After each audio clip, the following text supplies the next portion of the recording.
Hello, Sierra Community Church family. It's great to be with you again for another edition of 15 Minutes with. Nick and I are here with James Sylvia. Hi, James. Hi, Nick. No, Sylvia.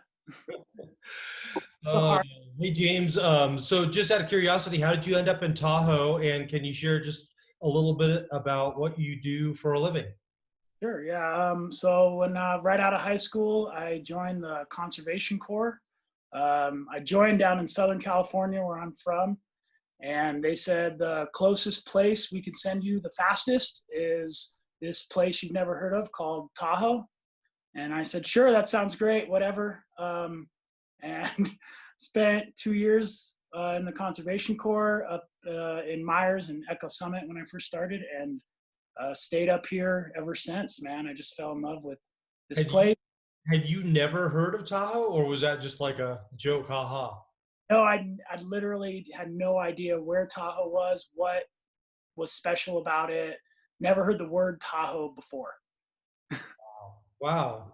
So did you fall in love with Tahoe? Glad that you were here and stayed, or? Absolutely, yeah. I love the work that I did in the seas. I never done work like that or been exposed to that kind of forestry work before, and because I grew up in the suburbs of LA, and uh, yeah, and then just the place was amazing, and also the people who I met and who also stayed in Tahoe. It was a really fantastic community that I found myself in after I was in the seas.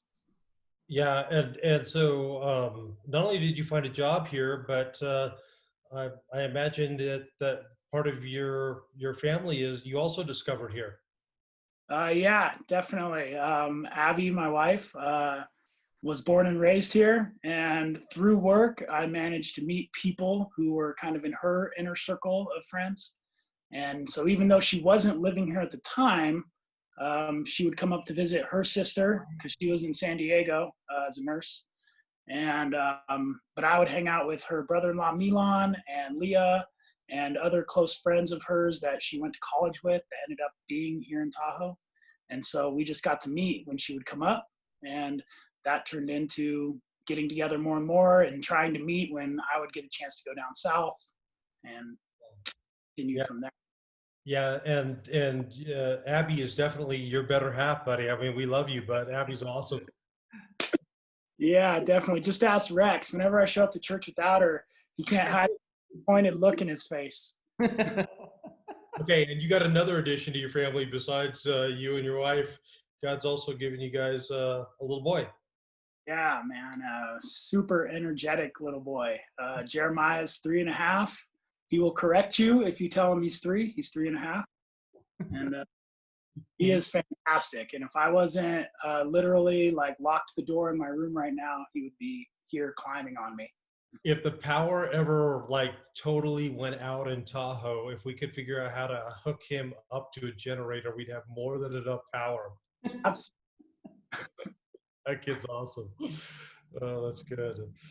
So, James, you when you're not working and driving around the state, you've really kind of served in a lot of unique ways here at the church with the coffee ministry. You've been helping me doing the backpack trips for the junior high, and you really kind of lead a community group. So, kind of tell us what with ministry here, what's the most life-giving thing about doing community groups here at Sierra in Tahoe?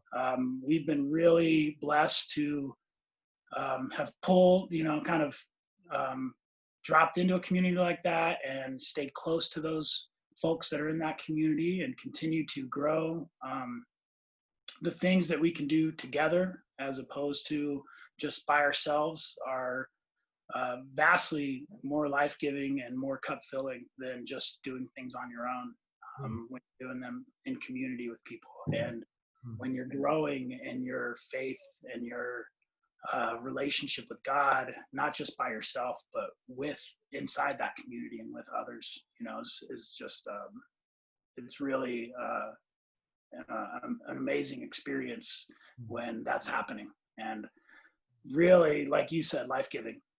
That's just, it's huge. You feel the most at peace sometimes when I'm maybe even in a group of people arguing about something. But just the fact that we can come together and have those talks and argue, and still at the end of that, all pray for each other's well-being and blessing for each other is really a fantastic thing. And so, yeah, the community groups are fantastic. The backpacking, the youth backpacking trips, man, those are really a key factor that brought me into Sierra in a more than just superficial, like show up on Sunday kind of way.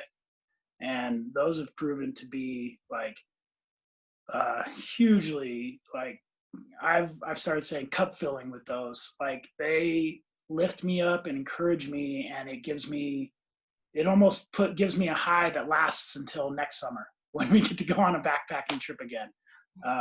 And now seeing some of those kids from the first years that we did that, and they're like taller than me now, and they're driving, and they're getting ready to like go off to college pretty soon.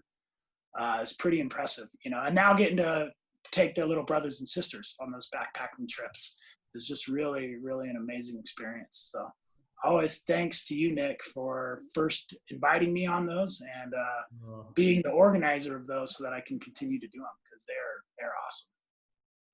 Oh, that's cool, man. I'm glad you enjoyed those. I didn't realize that's kind of what connected you, more so to the community. So that's neat. I just thought you were, way more knowledgeable in the backcountry than I am. So it was a benefit to have you there.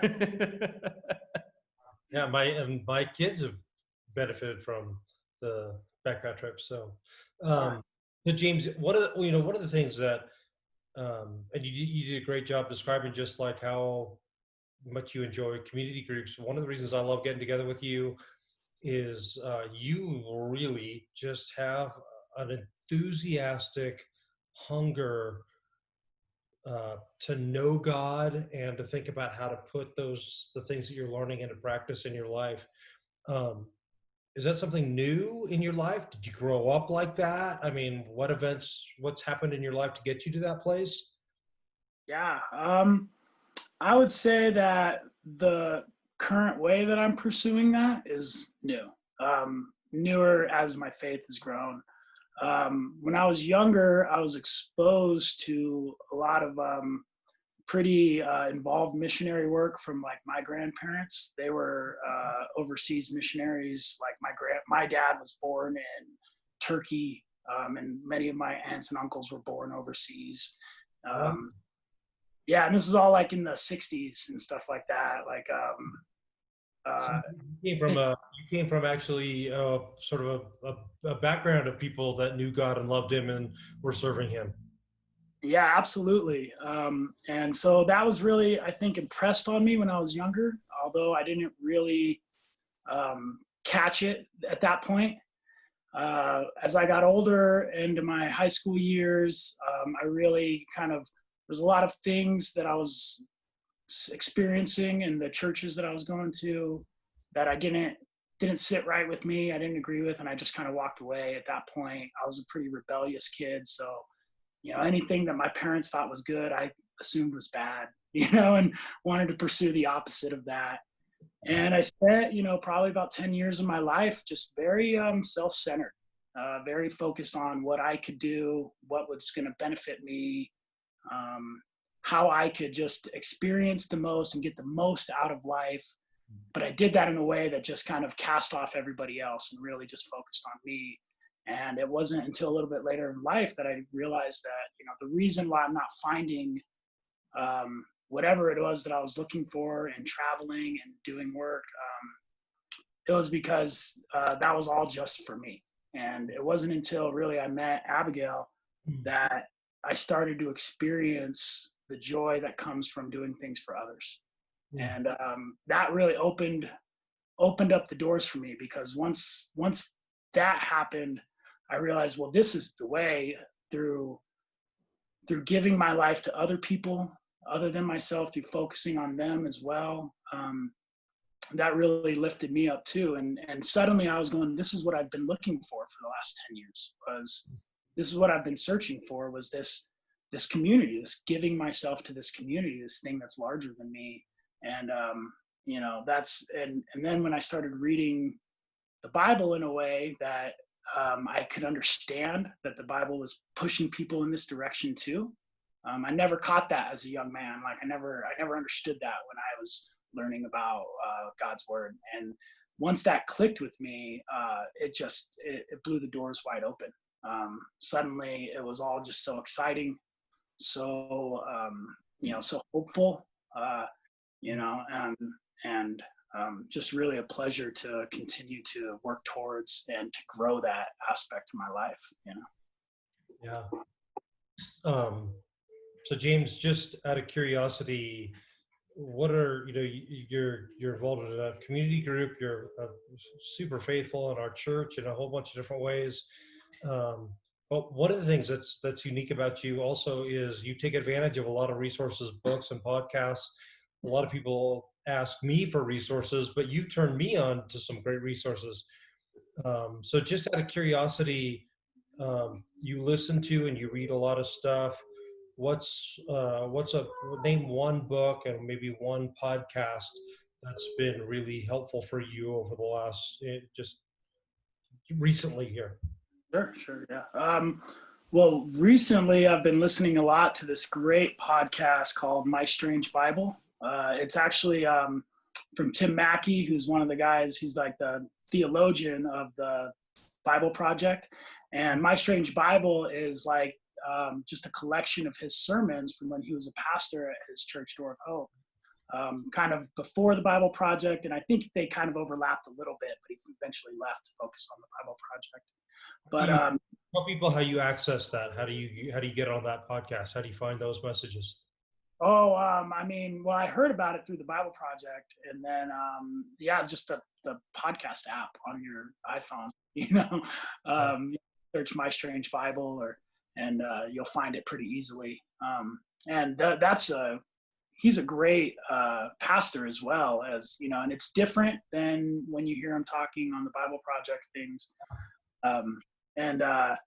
He focuses in really strongly on community of God and our purpose as being communal creatures that are designed to work together to increase, the betterment of all of God's people and all of creation. It's a very exciting thing and a really hopeful thing to hear about, and to try to practice. What's the name of it? My Strange Bible. And if nothing else, you can go to the BibleProject.com to their webpage, click on podcasts, and you can see both the Bible Project stream, but also My Strange Bible is also on there. So that's outstanding. How about a book? So I would say probably just because I just got through it, Divine Conspiracy by Dallas Willard was like, man, blew me away. How funny is that? I got that on my desk right now. Yeah. And it's funny, that was one thing that, like, as I've been listening to these podcasts and reading other authors, like N.T. Wright and like Scott McKnight, they'd keep referencing this guy, Dallas Willard, And so eventually I was just like, I got to check this guy out and see what's going on. He's a hot topic right now. He's got a bunch of good books, but that's probably his best known and just fantastic study. That's great. So become our hallmark question here. Hey, there we go. James has his coffee cup. So James, if you could have coffee with one person from history, who would that be? But also, what would you want to ask them? Sure. Well, again, like this kind of influenced. This has been actually, so Cesar Chavez is probably who I'd pick. I've been really interested in him for several years. He was just, seems to me, way ahead of his time. He was so on point with this community of God idea, this idea of like, we are in this together and we need to come together and let the Spirit work in our communities. Man, I was just thinking about how, I don't know how many other people were talking like that in the 50s, especially Catholics, and it was just that. So he's really interesting guy. And then right now, I've been thinking about him a lot because he led this great equality movement, and he did it peacefully. He did it with his faith at the center, front and center of that all the time. And he was really successful in what he was trying to accomplish. And he's, What, um, share with people, what was he trying to accomplish? What was the core motivation he had in organizing people? well, he was really just trying to improve the quality of life for the migrant workers in California mostly and in the Southwest. Trying to find ways to get them more equal rights, fair pay for their work, better living conditions, all of that. And that's just so in line with exactly what the message of the Bible, what I see from it is that's what we're supposed to be doing for all of people, all of us. Hmm. And so I would just really like to pick his brain on how he kept that centered, how he kept the faith as such a large part of that, and didn't let that kind of devolve into this like my cause, your cause, more secular thing. I think his faith is what really drove him and what really kept them online with that. And he did a really amazing job, which was and left a really important legacy for California and all of the West Coast and maybe the whole world. Hmm. I like it, James. Thanks. That's no one else has said that, so. Timely, it's good. Took Jesus, so what am I gonna do?